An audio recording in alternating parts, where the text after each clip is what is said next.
Most people think they're emotionally mature until they discover these signs and suddenly realize they have more growing to do than they thought.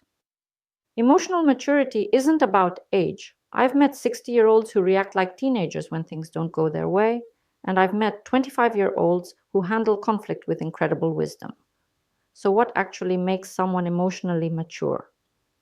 The first and most important sign is taking complete responsibility for your own well being. This means understanding that your mental, physical, and emotional health are primarily in your hands. Mature people don't expect others to manage their emotions for them or blame external circumstances for how they feel. This doesn't mean they don't acknowledge when others hurt them or when life gets difficult. It means they recognize that their response to these situations is their responsibility. They ask themselves, what can I control in this situation? Instead of focusing on what they can't. Physically, they take care of their body because they understand it's the vehicle for everything else they want to accomplish. Mentally, they're aware of their thought patterns and actively work to maintain psychological health. Emotionally, they know their triggers and have strategies for managing intense feelings without taking them out on other people. The second major sign is genuine empathy. Not just sympathy, where you feel bad for someone, but actual empathy where you can understand and feel what someone else is experiencing without making it about you.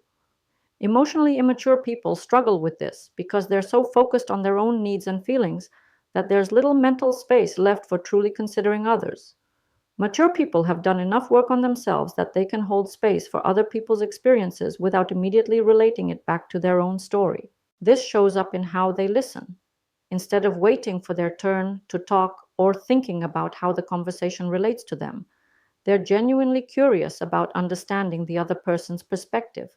They ask questions that help the other person feel heard rather than questions that lead the conversation back to themselves.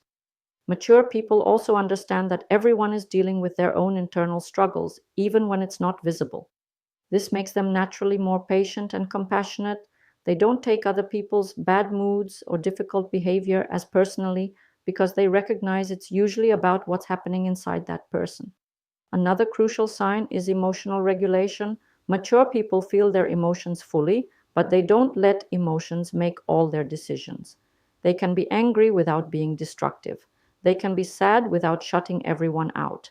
They can be excited without making impulsive choices they'll regret. This doesn't mean they suppress their feelings. Actually, it's the opposite. They've learned to experience emotions as information rather than commands.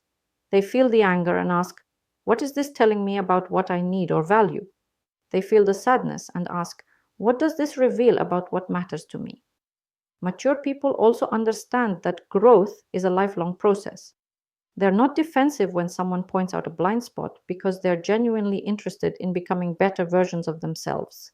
They can apologize sincerely when they make mistakes because their self-worth isn't dependent on being perfect. They've also learned that boundaries are essential for healthy relationships. They can say no without feeling guilty and yes without feeling resentful. They understand that taking care of their own needs isn't selfish, it's necessary for being able to genuinely care for others. Perhaps most importantly, emotionally mature people have developed what I call response flexibility. Instead of having automatic reactions to challenging situations, they have a pause between what happens and how they respond. In that pause, they can choose responses that align with their values and goals rather than just reacting from old patterns. The beautiful thing about emotional maturity is that it's completely learnable.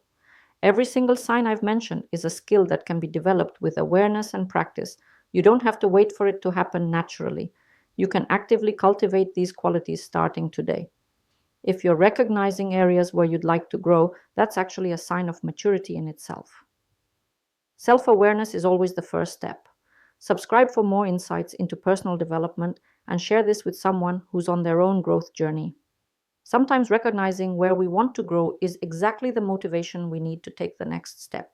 Remember, emotional maturity isn't a destination you arrive at. It's a way of approaching life that gets stronger with practice.